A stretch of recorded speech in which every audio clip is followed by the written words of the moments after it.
And now I want you to pay close attention to the timeline I'm about to show you. In early 2014, someone called Devon Archer, who was the longtime business partner of Joe Biden's son, Hunter, joined the board of Ukraine's largest gas company, Burisma.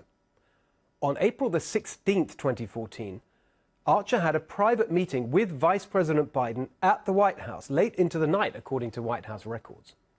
2 days after their meeting, on April the 18th, Hunter Biden joined the Burisma board too.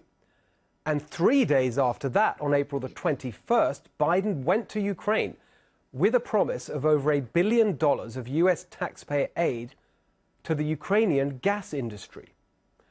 Unbelievable coincidences, right? In case anyone thinks this is some crazy Fox News, Peter Schweizer, John Solomon conspiracy theory, let's just use the words of the Washington Post in a commendably pithy headline. As Vice President, Biden said Ukraine should increase gas production. Then his son got a job with a Ukrainian gas company.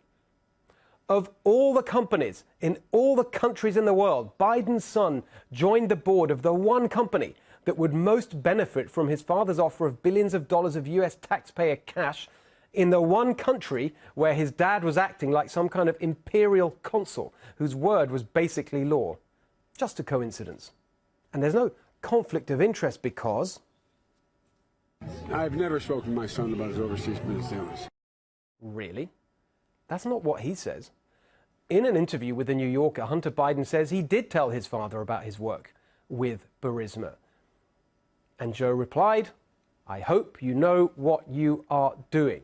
And then, look at this photo. Joe Biden, Hunter Biden and Devon Archer golfing together in August 2014. To be clear, that is the then vice president golfing with two board members of Ukraine's largest gas company while he was presiding over billions of dollars of US aid going to the Ukrainian gas industry. It's fine. Just a nice family outing. Burisma reportedly paid Hunter Biden over $50,000 a month, despite him having no experience in the Ukrainian energy sector or any energy sector. Democrats are fine with that. Here's Congressman Ted Lieu. The underlying problem here was, of course, Hunter Biden receiving $50,000 a month from a Ukrainian energy company. Do you think that that is evidence of corrupt behavior? No. People sit on boards and they get monetary payments. Sounds to me like swampy Ted Lieu is preparing the ground for when he sits on boards and gets monetary payments after he leaves Congress and cashes in. But actually, 50 grand a month for Hunter Biden turned out to be great value for Burisma. The company was founded by a shady character called Mykola Zlochevsky, who abused his time in the Ukraine government to hand out gas licenses from which Burisma would end up profiting.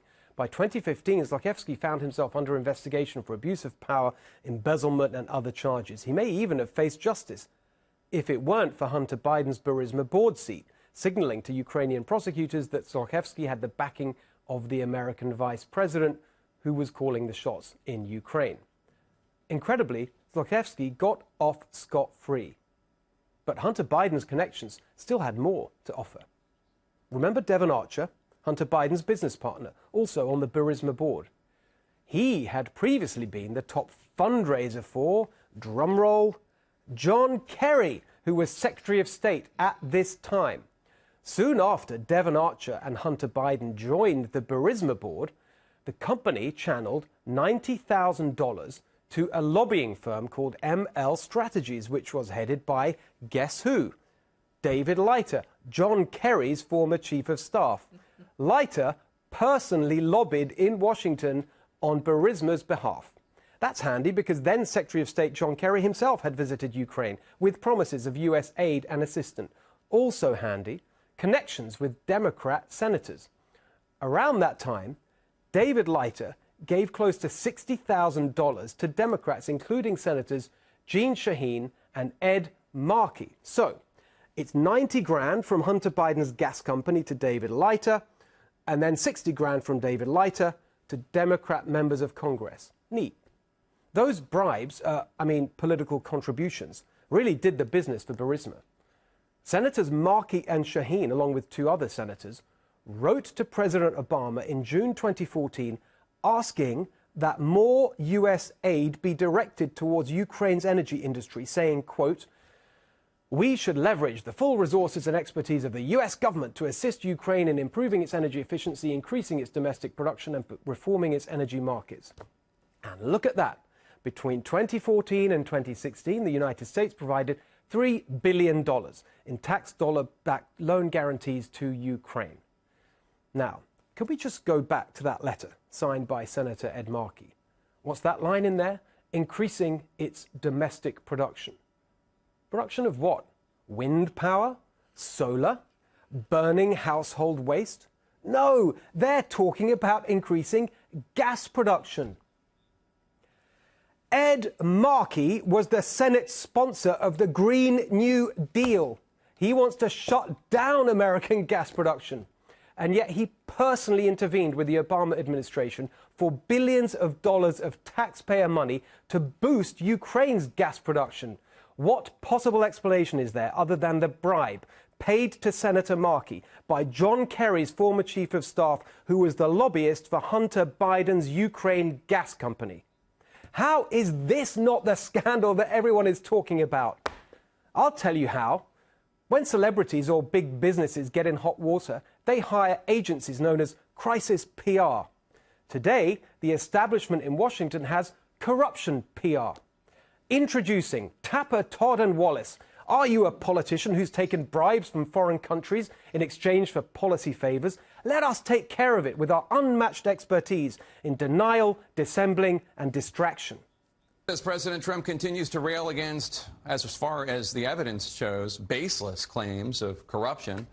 And we don't know whether Mr. Trump's baseless charges about Joe Biden and Ukraine will make Biden a more sympathetic figure or tarnish him to the benefit of another Democratic candidate. There is no veracity to any of these allegations about the Bidens. The media is doing corruption PR for the Democrats. Tapper, Todd and Wallace. Corruption PR. Look, by all means, investigate President Trump. But for God's sake, Washington, how can you possibly ignore the facts and the evidence pointing not just to Joe and Hunter Biden's corruption, but Senator Ed Markey's corruption, Senator Jeanne Shaheen's corruption, John Kerry's corruption, all of this corruption over American cash for Ukraine gas? Swamp Watch is watching, and so are the American people.